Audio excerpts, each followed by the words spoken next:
policemen, whether that is the modus operandi and what unit is allowed to dress like that?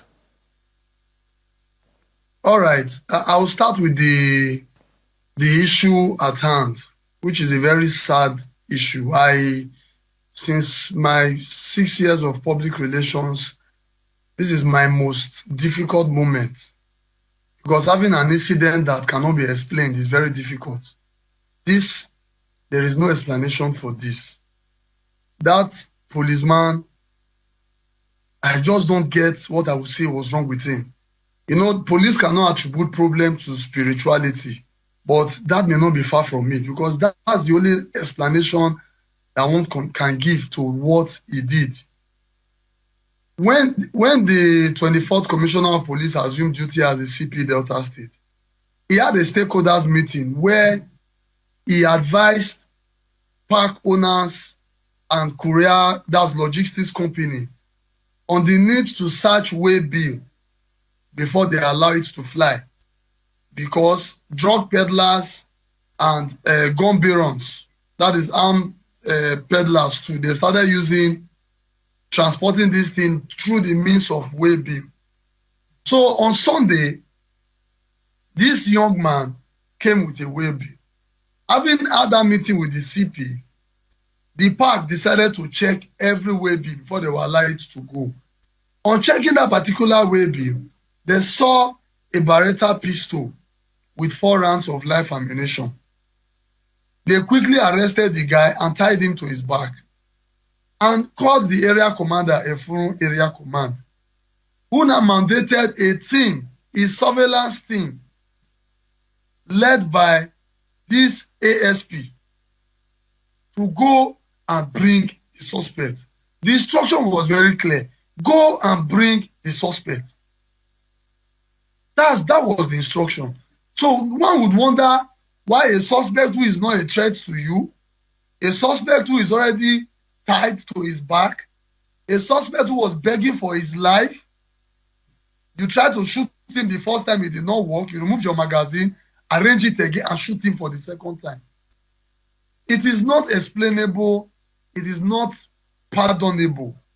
And I want members of the public to know that the police does not cover officers like that. I'm very sure that guy will have his day in court and will face murder charges. I'm very sure. I will not speak for the top hierarchy of the force, but I'm certain that is the direction it is going, because as we speak, he left Asaba last night by night movement.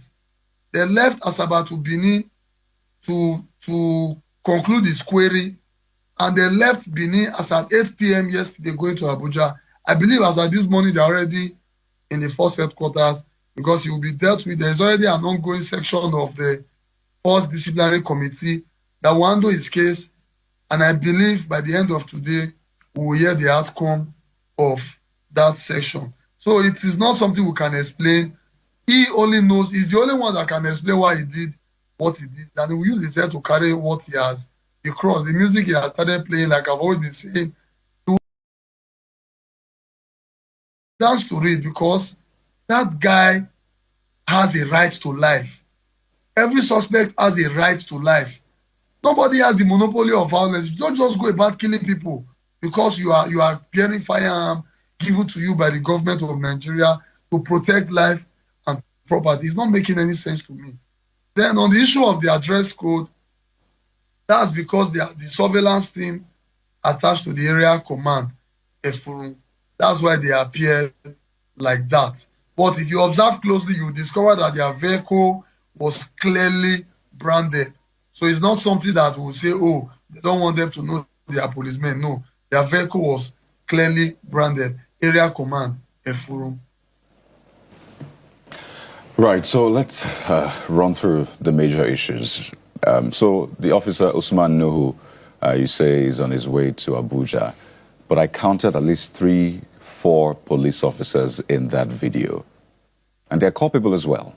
So what is their own fate in all of this? And how many are involved, at least for you? It's a team of 5, and the 5 of them are on their way. They should be in force headquarters.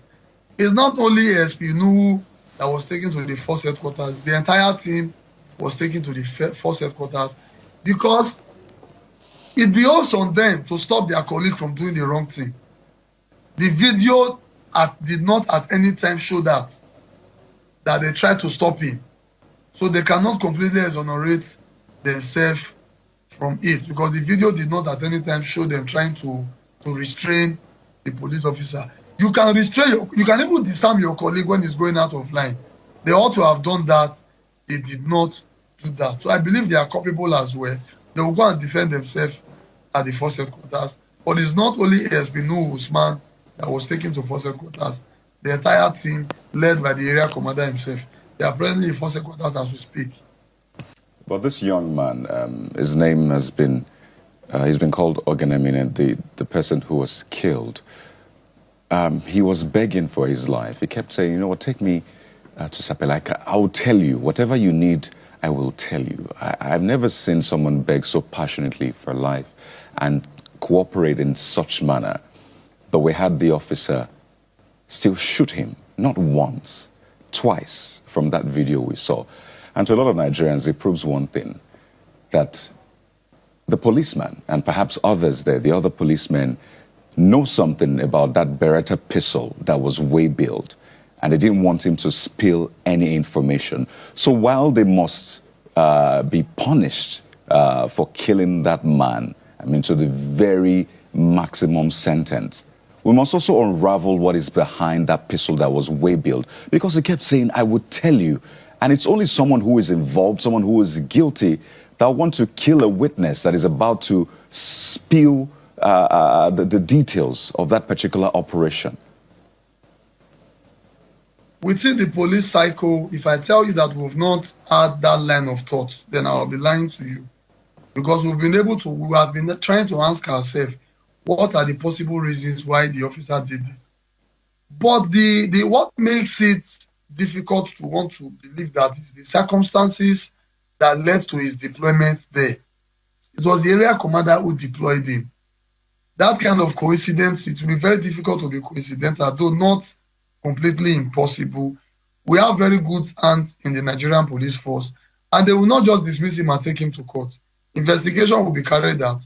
A lot of analysis will be done to know the real motive behind that shooting, and also to know who sent that young man to rebuild that gun as well. And you know, this is not the first time. I've done videos where we recover gun, drugs, even cocaine that was passed in a bulb through, and they were trying to rebuild it to different parts of the country. So we will definitely unravel this one. It's not ending by just say, okay, dismiss. No. Investigation will be carried out to understand why he did what he did, knowing that the suspect is already willing to give you the information that you need to arrest more suspects. He has to explain. Definitely, he must explain. I would also like to add that in my years of service, I have never seen this. Yes, from distance, we hear stories, but I have never. And I can tell you that I have only been able to watch that video once. And that was because I was watching it through my commissioner of police phone.